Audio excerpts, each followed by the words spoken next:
साथियों, मैं मीनाक्षी शुक्ला आप सभी का स्वागत करती हूँ आपके अपने परिवार टारगेट विद केसीएच में। साथियों, जैसे कि पता है जो क्लास का समय है वो 11 बजे से थोड़ा बढ़ा करके 12 बजे कर दिया गया है। इसका कारण यही रहा है कि जो हमारे जीएस के टीचर थे वो कुछ अस्वस्थ हैं, ज़्यादा ही सीरियस हैं, तो इस वजह से इस क्लास का समय थोड़ा आगे बढ़ा दिया गया है। कारण ये है कि हमको ऑफलाइन भी देखना पड़ता है और आपकी क्लास भी देखनी है, तो इसी वजह से इस क्लास को थोड़ा आगे बढ़ा दिया गया है। तो आप सभी को ऑडियो और वीडियो दोनों चीजें क्लियर आ रही हैं। कई साथी हमारे लाइव आ भी चुके हैं, तो अगर आपको दोनों चीजें क्लियर आए तो फटाफट कमेंट करिएगा। तो चलिए, कई साथी लाइव आ चुके हैं। निकिता तिवारी हैं, ज्योति ठाकुर हैं, रुचि हैं, राजू गुप्ता हैं, राजा गुप्ता हैं। ठीक है, राज भाई आप रोज अपना नाम चेंज करते हैं। दीपिका है, प्रियंका है, विंद्रा मिश्रा हैं, त्यागी सोनम है, मोनिका राव है। आज त्यागी और मोनिका बहुत दिन बाद आप लोग आए हो।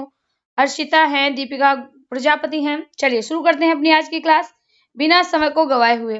तो साथियों, जैसा कि हमने आपसे कल कहा था कि आपको पीडीएफ प्रोवाइड करा दी जाएगी और अभी तक पीडीएफ डाली नहीं गई है, लेकिन जैसे ही क्लास एंड होगी, ठीक है, वैसे ही आपको टेलीग्राम पर पीडीएफ प्रोवाइड करा दी जाएगी। चेक कर लीजिएगा क्लास के एंड होने के बाद। ठीक है, तो आज हम बात करते हैं हिंदी के प्रथम कवि। हमने प्रगतिवाद देखा, हमने प्रयोगवाद देखा, हमने नई कविता को पढ़ा। आज हम बात करने वाले हैं साथियों हिंदी के प्रथम कवि, क्योंकि इससे भी प्रश्न आपसे पेपर में पूछ देता है कि हिंदी के प्रथम कवि कौन है।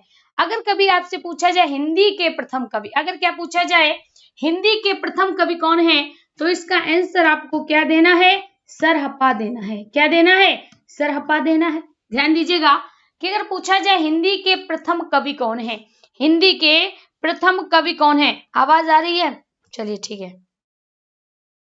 हाँ भाई, अमृता बहन भी हैं। चलिए भाई, बीना जी हैं। तो यहाँ पर अगर हम बात करें तो लिखा है हिंदी के प्रथम कवि किसको माना गया है? सरहप्पा को माना गया है। किसको? सरहप्पा को माना गया है। अगर पूछा जाए, देखिए कभी कभी राइटर से पूछ देगा, अगर कभी पूछा जाए कि राहुल संप्रत्यायन के अनुसार, किनके अनुसार? राहुल संप्रत्यायन के अनुसार प्रथम कवि किसे माना गया है, तो आप क्या कहोगे? तो भैया इसका भी जवाब हमेशा रहेगा सरहप्पा। क्या रहेगा? सरहप्पा रहेगा। क्या रहेगा? सरहप्पा रहेगा। कभी भी अगर पूछ दिया जाए कि राहुल संप्रत्यायन के अनुसार, तो आप क्या कहोगे? सरहप्पा। याद रखना, राहुल सर। कौन सर? राहुल सर। तो राहुल सर मतलब है राहुल संप्रत्यायन ने किसको प्रथम कवि माना है? सरहप्पा को माना है। पिछली बार भी हमने यही बताया था। दूसरा, शिव को पुष्प, यानी अगर बात करें शिव को पुष्प का मतलब है साथियों शिव सिंह सेंगर। कौन? शिव सिंह सेंगर। अगर पूछा जाए शिव सिंह सेंगर के अनुसार प्रथम कवि कौन है, तो आप क्या कहोगे? आप कहोगे पुष्यदंत है। कौन है? पुष्यदंत है, या आप कहोगे पुष्य है। इनको पुष्य भी कहा जाता है, इनको साथियों पुष्पदंत भी कहा जाता है। ठीक है, यही वो कवि हैं जिनको कृष्ण काव्य का प्रणेता कहा जाता है। यही वो कवि हैं जिनको कृष्ण काव्य का प्रणेता कहा जाता है। तो याद रखिएगा, शिव सिंह सेंगर ने प्रथम कवि किसको माना है? तो साथियों इन्होंने माना है पुष्य को, पुष्यदंत को, या साथियों पुष्पदंत को। ठीक है, चलिए आगे बात करते हैं। यहां पर आप देखना, यहां पर लिखा है रामचंद्र। क्या लिखा है? रामचंद्र शुक्ल। अब आप कहोगे कि मैम इसमें क्या है? रामचंद्र शुक्ल तो भाई एक कवि थे। बिल्कुल थे। तो जो रामचंद्र शुक्ल है, इन्होंने प्रथम कवि किसको माना है? तो साथियों इन्होंने प्रथम कवि माना है राजा मुंज को। किसको माना है? राजा मुंज को। और यहां से आप एक बात और समझ लीजिएगा, यहाँ पर क्या लिखा है? रामचंद्र है। क्या लिखा है? रामचंद्र है। तो दूसरा आप ये समझ लीजिएगा, चंद्र से चंद्र ले लीजिएगा, यानी अगर पूछा जाए चंद्रधर शर्मा गुलेरी, चंद्रधर शर्मा गुलेरी। अगर पूछा जाए चंद्रधर शर्मा गुलेरी के अनुसार प्रथम कवि कौन है? चंद्रधर शर्मा के अनुसार, चंद्रधर शर्मा गुलेरी के अनुसार प्रथम कवि कौन है? तो यहाँ पर भी आप याद रखिएगा कि आप किसको टिक लगाओगे?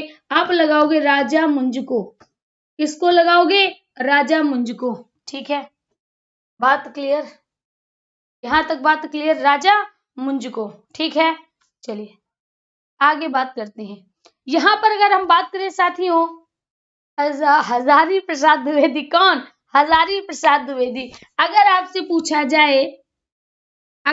पूछा जाए कि हजारी प्रसाद द्विवेदी ने, किसने?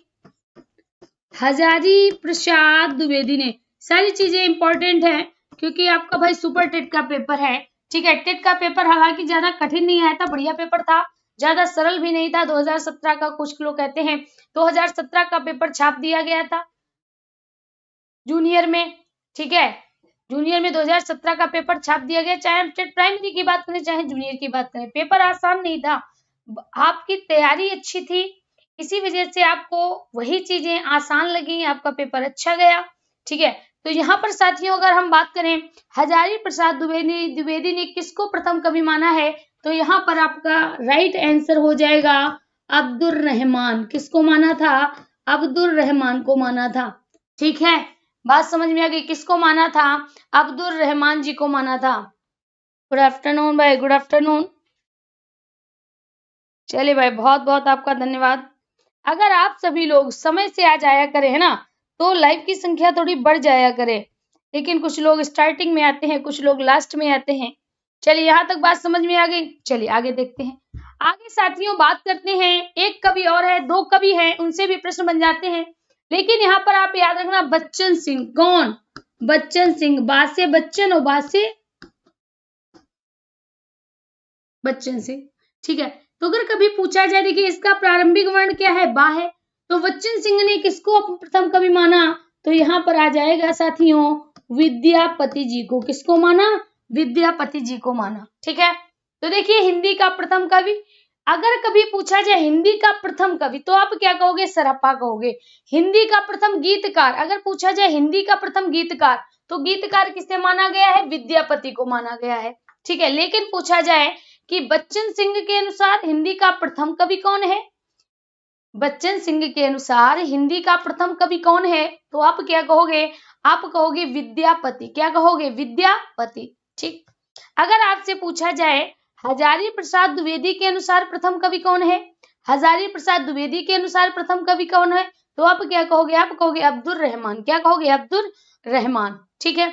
अगर आपसे पूछा जाए रामचंद्र, जैसे ही रामचंद्र आए तुरंत ही रामचंद्र शुक्ल ने किसे माना? राजा मुंज को माना। चंद्रधर शर्मा गुलेरी ने किसे माना? तो इन्होंने भी साथियों किसे माना? राजा मुंज को ही माना। शिव को पुष्प, शिव सिंह सेंगर, पुष्यधन, और साथियों राहुल सर, सरहपा, राहुल सर प्रत्यायन। क्लियर? बात समझ आ रही है? बफरिंग हो रही है? बफरिंग नहीं होनी चाहिए, बफरिंग नहीं हो रही भाई। हाँ बच्चे, ये क्लास आपके सुपर टेट के लिए ही है, ये क्लास आपके सुपर टेट के लिए ही है, और इस क्लास के माध्यम से हम सारी चीजें आपकी कवर कराएंगे। और हाँ, ऐसी चीजें कवर कराएंगे जो इससे पहले हमने हिंदी में आपको नहीं पढ़ाई, वो भी पढ़ाएंगे, क्योंकि अब भाई अब एक एक चीज आपको पढ़ाएंगे, क्यों कहीं से भी कोई चूक ना हो जाए। जैसे हमारी कुछ समितियां बनी थी, संस्तुति दिए थे, कुछ ऐसे कह सकते हैं ऐसे समाजों ने इसका संस्तुतिकरण किया था, कुछ ऐसे हमारे संशोधन हैं या कुछ ऐसे हमारे अनुच्छेद हैं जो हमारे इस हिंदी भाषा से रिलेटेड है, तो उन सभी को पढ़ाएंगे, ठीक है। काफी डिटेल से इस बार पढ़ाने वाले हैं। तो यहाँ पर आपने ये सब देख लिया, ये आपके लिए बहुत इंपॉर्टेंट है, फटाफट इसको स्क्रीनशॉट कर लीजिए, फटाफट इसको स्क्रीनशॉट कर लीजिए। चलिए ठीक है, आगे की तरफ बढ़ते हैं, ये आपने कर लिया होगा। हाँ, एक चीज और साथियों, अगर कभी पूछा जाए गणपति चंद्र ने, किसको? गणपति चंद्र ने, गणपति चंद्र ने, वैसे इंपॉर्टेंट नहीं है, किसको पहला कवि माना? शालिभद्र सूरि को माना। किसको माना? शालिभद्र सूरि को माना। हालांकि ये प्रश्न आपके लिए इंपॉर्टेंट नहीं है, लेकिन फिर भी बता देते हैं, क्योंकि कहा नहीं जा सकता कहां से प्रश्न बन जाए। क्लियर? पक्का हो गया ना? चलिए आगे बढ़ते हैं। अब ध्यान से देखिएगा और आंसर दीजिएगा एक बार। जैसे साथियों सबसे पहले हमारा क्या आया था? सबसे पहले आई थी आर्य भाषा, आर्य भाषा, है ना। जो आर्य भाषा थी, थोड़ा साथ दीजिए, एक बार पूरा चार्ट आपको बनवा देते हैं। तो जो आर्य भाषा थी, आर्य भाषा के हमारे कितने पार्ट हुए थे? 3 पार्ट हुए थे। ठीक है, सबसे पहले कौन सी थी? सबसे पहली थी प्राचीन भारतीय आर्य भाषा, इसीलिए इसको क्या कहा गया? भारतीय आर्य भाषा कहा गया, प्राचीन भारतीय आर्य भाषा। ठीक है, फिर साथियों क्या था? मध्यकालीन भारतीय आर्य भाषा। ठीक है, एक कॉपी ले लो, पूरा चार्ट बनवा देंगे। इसके बाद साथियों क्या आई? इसके बाद आई आधुनिक भारतीय आर्य भाषा, है ना।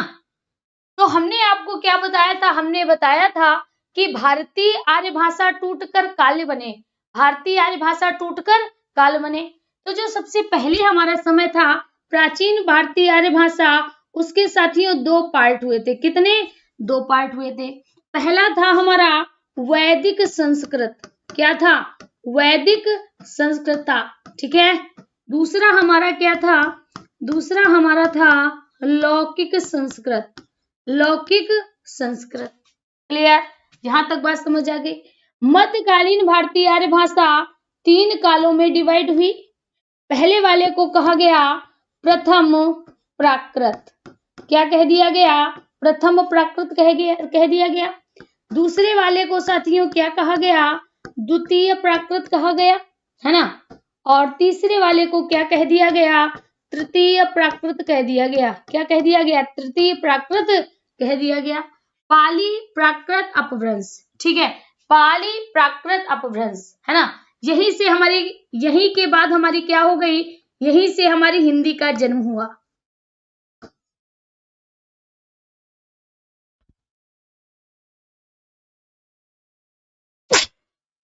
ठीक है, यहीं से क्या हो गया?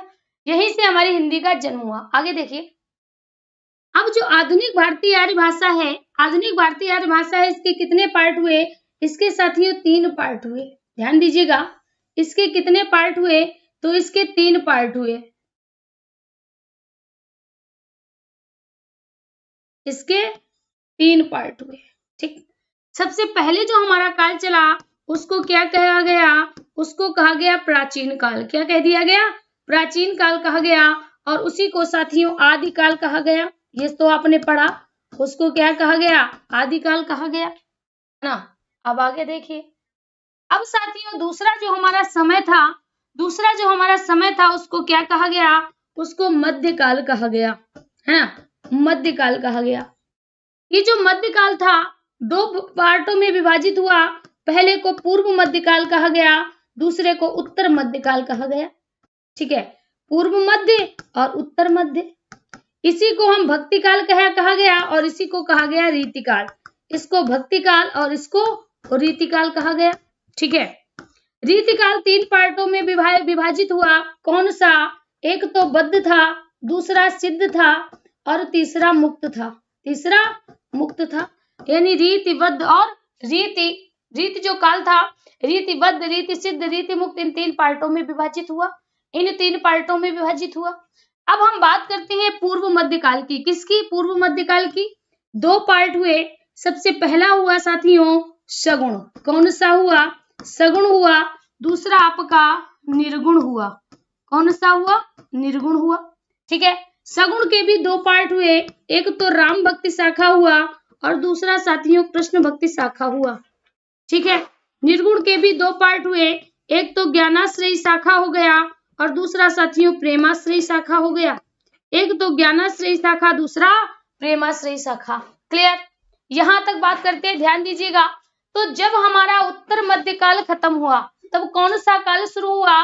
तो साथियों हमारा आधुनिक काल शुरू हुआ। यहाँ पर देखिएगा क्या शुरू हुआ? आधुनिक काल शुरू हुआ। ठीक है, यहाँ पर जो भाषा थी मुख्य रूप से उत्तर मध्यकाल में और पूर्व मध्यकाल में कौन कौन सी थी? तो या तो हमारी ब्रज भाषा होगी या अवधी भाषा होगी।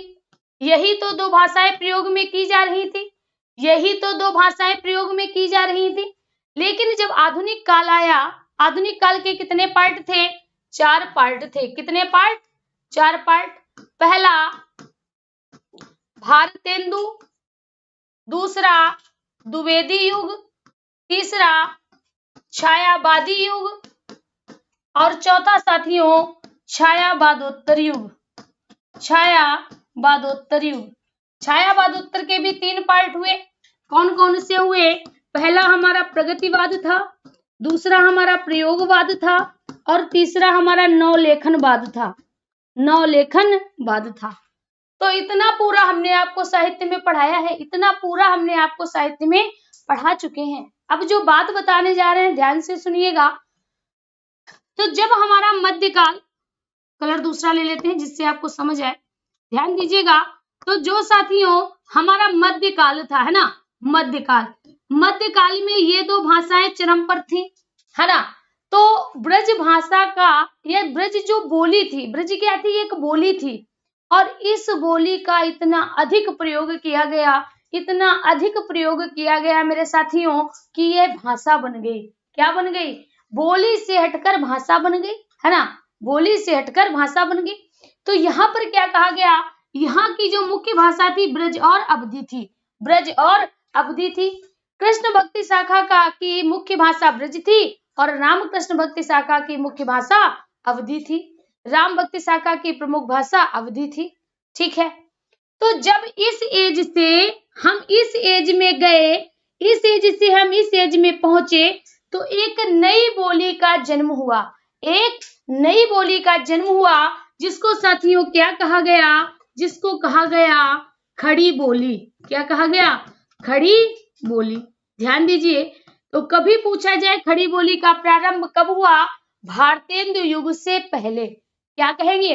भारतेंदु युग से पहले। Good afternoon, good afternoon. तो हम क्या कहेंगे भैया, कब जन्म हुआ? भारतेंदु युग से पहले जन्म हुआ, इसीलिए हम इसको किसमें पढ़ते हैं? उसको कहा जाता है भारतेंदु पूर्व, भारतेंदु, ठीक है, इसको क्या कहेंगे? भारतेंदु पूर्व युग, भारतेंदु पूर्व युग। ठीक है, भारतेंदु पूर्व युग। आगे ध्यान दीजिएगा। अब यहां से हम बात करते हैं खड़ी बोली पर, क्योंकि आप देखिएगा प्रीवियस पेपर उठा के देख लीजिएगा, उनसे प्रश्न निश्चित ही बने हैं, उनसे प्रश्न निश्चित बने हैं। तो कभी आपसे पूछा जाए कि खड़ी बोली का जन्म किस काल की देन है, तो आप क्या कहोगे? खड़ी बोली का जन्म मध्यकाल के बाद हुआ, मध्यकाल के बाद हुआ और आधुनिक काल से पहले हुआ, यानी आधुनिक काल तक आते आते या खड़ी बोली का जन्म, खड़ी बोली का जन्म किस काल को माना जाता है? तो कहोगे भारतेंदु से पूर्व काल को, भारतेंदु से पूर्व काल को। ठीक है। तो यहां पर हम बात करते हैं भारतेंदु, खड़ी बोली की बात करते हैं, है ना, उससे मतलब नहीं है खड़ी बोली। अब देखिएगा, जो साथियों खड़ी बोली थी, खड़ी बोली पर कार्य किसने किया? खड़ी बोली पर कार्य किसने किया? तो खड़ी बोली को आगे बढ़ाने वाले, या खड़ी बोली गद्य को, खड़ी बोली गद्य, गद्य मतलब गद्य और पद्य 2 चीजें थी। तो भारतेंदु युग में ये, जब भारतेंदु युग में आई तो सबसे पहले गद्य में आई और द्विवेदी युग तक आते आते पद्य में आ गई, द्विवेदी युग तक आते आते पद्य में आ गई। ध्यान दीजिएगा। अब अगर पूछा जाए कि भारतेंदु युग में इसकी किस विधा का विस्तार हुआ था, तो भारतेंदु युग में साथियों इसके गद्य विधा का विस्तार हुआ था, जबकि द्विवेदी युग तक आते आते इसकी किस विधा का विस्तार हो चुका था? तो आप क्या कहोगे? पद्य विधा का विस्तार हो चुका था, पद्य विधा का विस्तार हो चुका था। तो साथियों भारतेंदु युग में गद्य और द्विवेदी युग में पद्य का विस्तार हुआ, है ना। तो अगर प्रश्न पूछा जाए खड़ी बोली गद्य के, खड़ी बोली गद्य के उन्नायक, अगर प्रश्न पूछा जाए खड़ी बोली गद्य के कितने उन्नायक थे, खड़ी बोली गद्य के प्रारंभिक कितने उन्नायक थे? तो प्रारंभिक उन्नायकों की संख्या 4 थी, प्रारंभिक उन्नायकों की संख्या साथियों 4 थी। ठीक है। जो लोग नए चैनल से जुड़ रहे हैं कृपया इस चैनल को सब्सक्राइब कर लें, क्योंकि ये आपका नया चैनल है। यहाँ पर आपको पर डे रीजनिंग की क्लास, हिंदी की क्लास, कंप्यूटर की क्लास, जीएस जीके की क्लास पर डे आपको दी जाएगी। ठीक है। चलिए, यहाँ पर आप देख रहे हो खड़ी बोली गद्य के उन्नायक कितने हैं? 4 हैं। कितने? 4। सबसे पहले याद रखिएगा, सबसे पहले साथियों कौन है? सदा सुखलाल, सदा सुखलाल, है ना। दूसरे कौन है? तो दूसरे है साथियों सदल मिश्र, या दूसरे है इंसा अल्लाह खां, इंसा अल्लाह खां। ठीक है। तीसरे है आपके लल्लू लाल। कौन है? लल्लू लाल, दो लाल वाले हैं। चौथे हैं आपके सदल मिश्र। कौन है? सदल मिश्र। तो खड़ी बोली गद्य के चार उन्नायक कौन कौन से हैं? पहले है साथियों सदा सुखलाल। पहले का मतलब ये सबसे पहले है ऐसा नहीं है, ऐसे आपको बता रहे हैं। नंबर 1 पे हमने सदा सुखलाल को लिखाया, सेकेंड नंबर पर इंसा अल्लाह खां है, थर्ड नंबर पे आपके लल्लू लाल है और फोर्थ नंबर पे सदल मिश्र है। फोर्थ नंबर पर सदल मिश्र है। तो ये चार ऐसे उन्नायक थे जिन्होंने खड़ी बोली गद्य को क्या किया? एक नई दिशा दी, एक नई दिशा दी। खड़ी बोली गद्य को ऊपर तक उठाने का कार्य इन चार उन्नायकों ने किया। इसीलिए उन्नायक देखिए उन्नायक की बात करें तो दो शब्द आएंगे, संधि विच्छेद इसका क्या होगा? उत प्लस नायक, है ना, यही तो होगा ना। तो ये कौन थे? इस खड़ी बोली गद्य के नायक हैं। इसको ऊपर तक उठाने का कार्य किसने किया था साथियों? तो इन चार कवियों ने किया था, इन चार लेखकों ने किया था। गद्य है ना तो लेखक होंगे, अगर पद्य होता तो कवि होंगे, अगर गद्य है तो लेखक होंगे और अगर पद्य है तो कवि होंगे। क्लियर ना? चलिए अब हम देखते हैं इनकी रचनाएं। क्या देखते हैं? इनकी रचनाएं देखते हैं। तो सबसे पहले नाम किसका आता है? सदा सुखलाल। सदा सुखलाल, ध्यान दीजिएगा। तो यहाँ पर सदा सुखलाल ने क्या लिखा है? तो इनका नाम ही आप ले लीजिए। इनका नाम क्या है? सुखलाल है। नाम क्या है? सुखलाल है। इन्होंने साथियों क्या लिखा है? सुख सागर लिख डाला। क्या लिख डाला? सुख सागर लिख डाला। यानी इनकी रचना, इनकी प्रमुख फेमस रचना कौन सी है? सुख सागर है। कौन सी है? सुख सागर है। दूसरे देखते हैं। दूसरे हैं साथियों इंसा अल्लाह खां। कौन से हैं? इंसा अल्लाह खां, है ना। इंसा अल्लाह खां ने क्या लिखा है? इंसा अल्लाह खां ने लिखा है रानी केतकी की कहानी। किसकी कहानी? रानी केतकी की कहानी। रानी केतकी की कहानी, है ना। रानी केतकी की कहानी कई बार प्रश्न बन चुका है पेपर में कि रानी केतकी की कहानी के लेखक कौन है? रानी की केतकी कहानी किसने लिखी है? तो आप क्या कहोगे बच्चों? आप कहोगे इंसा अल्लाह खां ने लिखी है। किसने लिखी है? इंसा अल्लाह खां ने लिखी है। क्लियर? तीसरे देखिए, अगर पूछा जाए साथियों लल्लू लाल, क्या पूछा जाए? लल्लू लाल, है ना। लल्लू लाल ने क्या लिखा है? तो आप देख रहे हो यहाँ भी लाल है, इन्होंने एक सागर लिख डाला। और भैया ये भी लाल है तो एक सागर ये भी लिख डालेंगे क्या? हाँ लिख डालेंगे, ये भी एक सागर लिख डालेंगे। और इन्होंने क्या लिखा है साथियों? ये लल्लू थे, अर्थात लल्लू, इन प्रेम में लल्लू बने रहे और इन्होंने क्या लिख डाला? प्रेम सागर लिख डाला, ना। कभी पूछा जाए लल्लू लाल ने क्या लिखा तो आप क्या कहोगे? प्रेम सागर। क्या लिखोगे? प्रेम सागर। ठीक है, लल्लू लाल ने क्या लिखा है साथियों? प्रेम सागर लिखा है। आगे देखिए, अब आगे बात करते हैं जो हमारे चौथे बच्चे हैं। कौन? सदल मिश्र। कौन बच्चे हैं? सदल मिश्र। सदल मिश्र, ठीक है। सदल मिश्र ने क्या लिखा है? सदल मिश्र ने लिखा है साथियों नासिकेतोपाख्यान। नासिकेतोपाख्यान,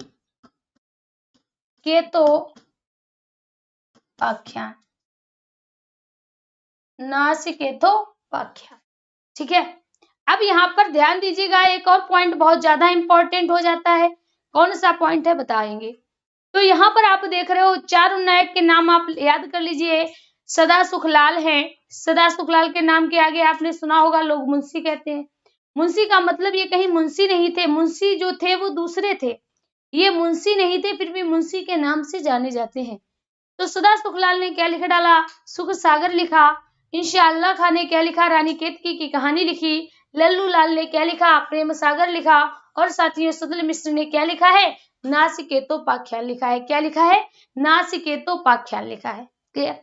अब आप याद रखिएगा, अब इनमें से दो कवि ऐसे थे, इनमें दो लेखक ऐसे थे जो फोर्ट विलियम कॉलेज के थे। ध्यान दीजिएगा, दो लेखक जो थे वो कौन थे?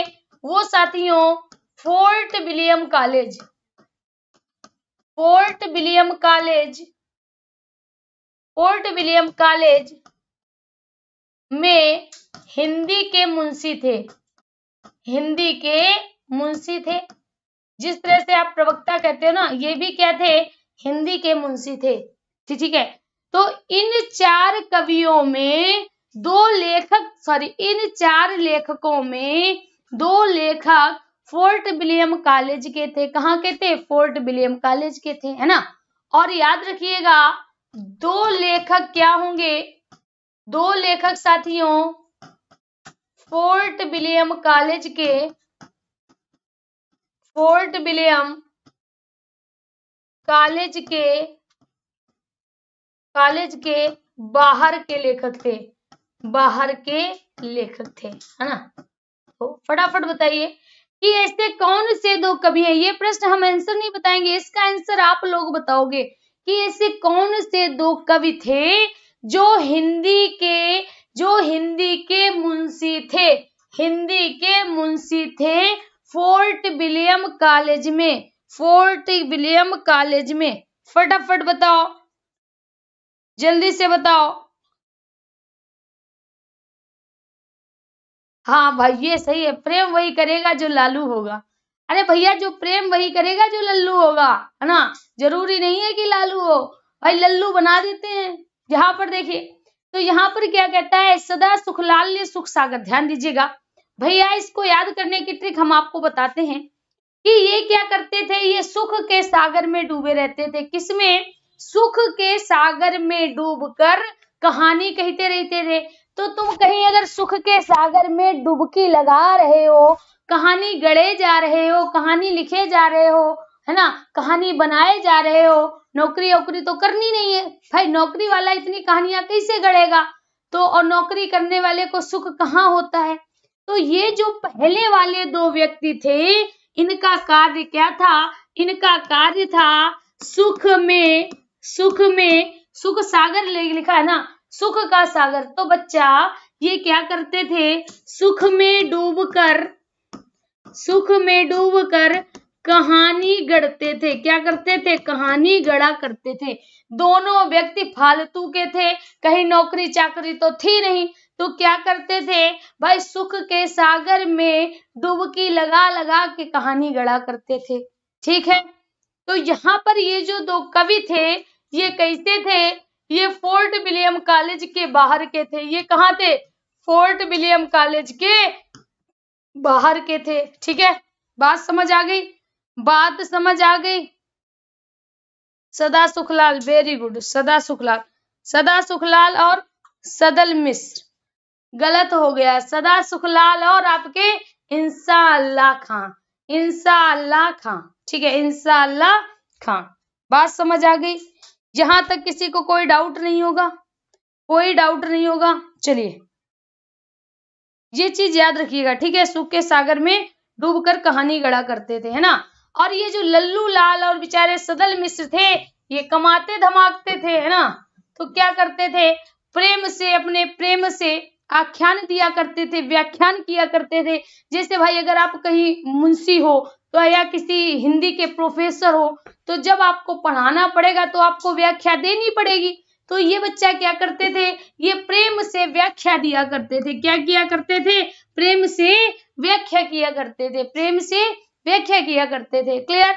तो प्रेम से व्याख्या कौन करेगा भैया? देखिए जो नौकरी चाकरी करेगा, पैसा उसके हाथ में होगा, घर में सुख शांति रहेगी, प्रेम से रहेगा। ठीक है, तो ये क्या करेगा? बड़ा मगन होके अपना भाषण दिया करता था। ठीक है, जबकि ऊपर वाले क्या करते थे? सुख के सागर में डूबकर कहानी गढ़ा करते थे। ठीक है, बातें समझ में आ गई? यहां तक बातें समझ में आ गई? चलिए अब आगे की तरफ चलते हैं। तो यहां तक आपको समझ में आ गया?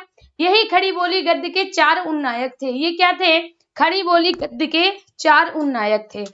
ठीक है, बहुत बढ़िया। अब साथियों बात करें तो यहाँ पर दो लेखक और थे, इस युग के दो प्रसिद्ध लेखक और थे। ठीक है, बहुत बढ़िया। इस युग के दो प्रमुख लेखक और थे। अब वो दो लेखक कौन थे, ध्यान दीजिएगा। और वो दो लेखक कौन थे, देखिए यहाँ पर साथियों अगर बात करें, ध्यान दीजिएगा यहाँ पर, तो यहाँ पर साथियों नाम आता है, पहला नाम आता है राजा लक्ष्मण सिंह। किसका, राजा लक्ष्मण सिंह, है ना, राजा लक्ष्मण सिंह। और दूसरा आता है शिव प्रसाद सितारे हिंद। कौन आता है, शिव प्रसाद सितारे हिंद, ठीक है, सितारे हिंद। आपके लिए होमवर्क का एक क्वेश्चन है, अभिज्ञान शाकुंतलम का हिंदी में अनुवाद किसने कराया, आपको बताना है। अभिज्ञान शाकुंतलम का हिंदी में अनुवाद किसने कराया है, ये आपको आंसर देना है। क्लियर, चलिए यहाँ पर देखिए, तो बच्चा जो राजा लक्ष्मण सिंह थे, कौन थे, राजा लक्ष्मण सिंह। तो राजा लक्ष्मण सिंह ने क्या किया कि जो हमारी हिंदी थी, हिंदी का गंवारूपन दूर किया, हिंदी का गंवारूपन दूर किया। अब बताएंगे कैसे, गंवारूपन दूर किया तथा उसे संस्कृत निष्ठ बना दिया। क्या बना दिया, संस्कृत निष्ठ बना दिया, है ना, संस्कृत निष्ठ बना दिया, है ना। जबकि दूसरे का राजा कौन थे, राजा शिव प्रसाद सितारे हिंद थे। कौन थे, राजा शिव प्रसाद सितारे हिंद थे। इन्होंने भी हिंदी का गंवारूपन दूर किया। इन्होंने क्या किया, हिंदी का गंवारूपन दूर किया और उसको क्या किया, उसको साथियों उर्दू ए मुअल्ला बना दिया, उर्दू ए मुअल्ला बना दिया, है ना। दोनों का अर्थ समझना है, बताएंगे। उर्दू ए मुअल्ला बना दिया। यहाँ पर देखिए, यहाँ पर देखिए, बहुत आसान है।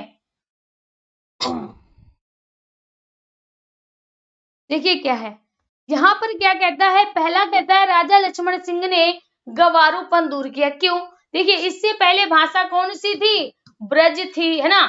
इससे पहले भाषा कौन सी थी, अवधी थी, है ना, अवधी थी। और अब कौन सी भाषा आ गई, अब आ गई खड़ी बोली, है ना। क्या आ गई, खड़ी बोली आ गई।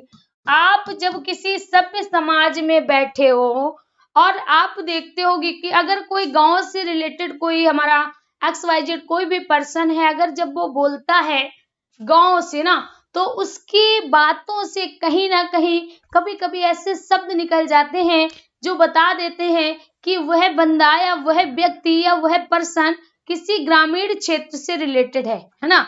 तो आपने देखा होगा लोग ग्रामीण क्षेत्रों को बहुत हे दृष्टि से देखते हैं, उनको क्या कहते हैं, उनको कहते हैं गंवार, है ना। शहर के लोग उनको गंवार समझने लगते हैं, क्योंकि आपने देखा होगा जो हमारे ग्रामीण क्षेत्र के निवासी होंगे वो बहुत सरल और सीधे स्वभाव के होंगे, उनका पहनावा और उनका रहन सहन एकदम सादा होता है।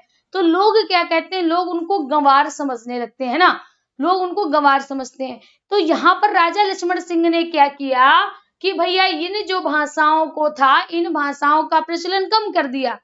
किस भाषा को बढ़ावा दिया, खड़ी बोली को बढ़ावा दिया, है ना, खड़ी बोली को बढ़ावा दिया। जो खड़ी बोली में बोलता है, जाता हूँ, खाता हूँ, पीता हूँ, रहता हूँ, खाता हूँ, लोग क्या कहते हैं, वही तो हमारी खड़ी बोली है। खड़ी बोली आप कहीं भी जाइए, आप खड़ी बोली का प्रयोग कर सकते हो, क्योंकि अब सबसे ज्यादा बोली जाने वाली आपकी खड़ी बोली ही है। आपकी सबसे ज्यादा बोली जाने वाली बोली खड़ी बोली ही है।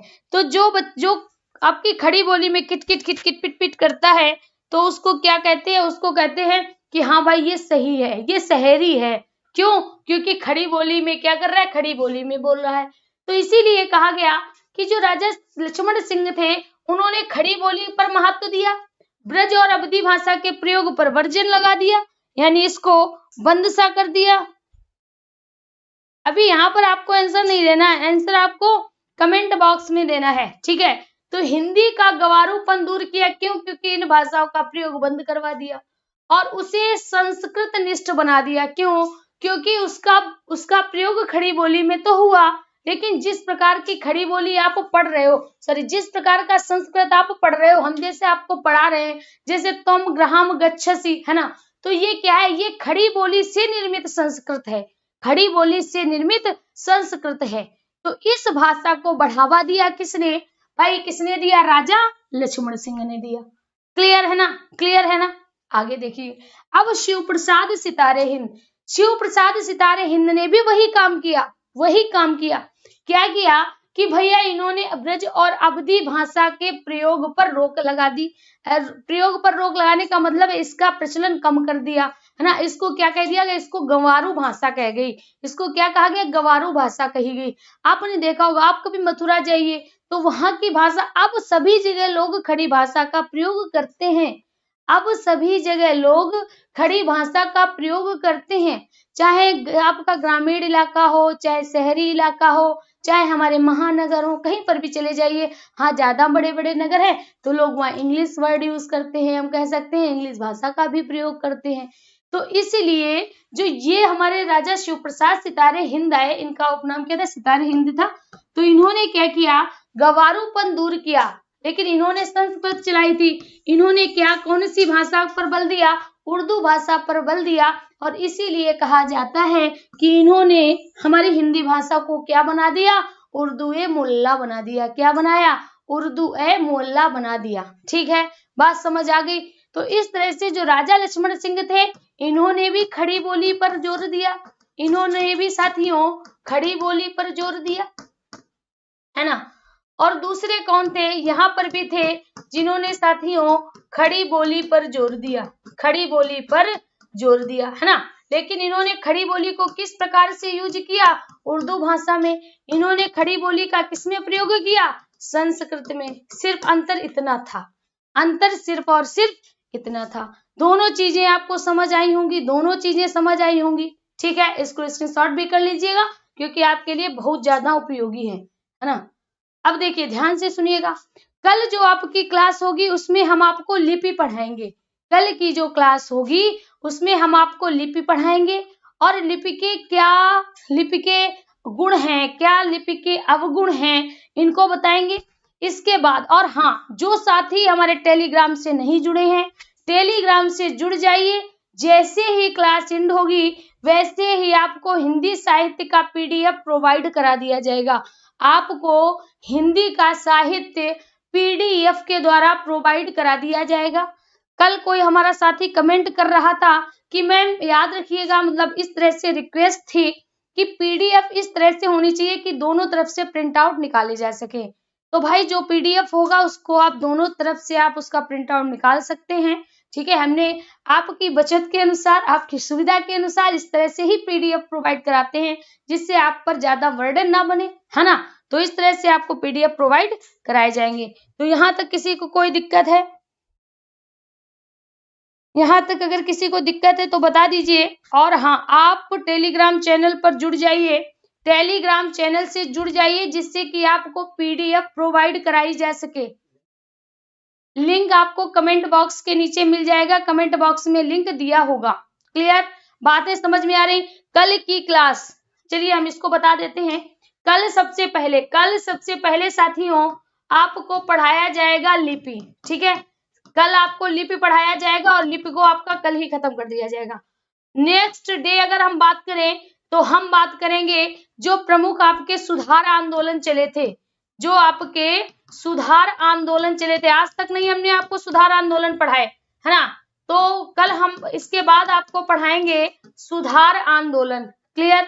फिर साथियों सुधार आंदोलन जैसे ही खत्म होगा फिर हम आपको बताएंगे हिंदी भाषा से रिलेटेड अनुच्छेद, हिंदी भाषा से संबंधित अनुच्छेद। ठीक है, तो याद रखिएगा, क्लास को गलती से भी मिस मत करिएगा, क्योंकि जब आपका एग्जाम लेंगे, मतलब जब हम आपको एसटी कराएंगे ना, तो फिर ये चीजें अगर आपकी छूट गई तो वहां से आप फंस जाएंगे। तो आज के लिए साथियों इतना ही, मिलते हैं कल फिर से इसी समय इसी चैनल पर एक और नई क्लास के साथ। टेलीग्राम चैनल को आप ज्वाइन कर लें जिससे आपको समय समय पर पीडीएफ उपलब्ध कराई जा सके। तो आज के लिए इतना ही।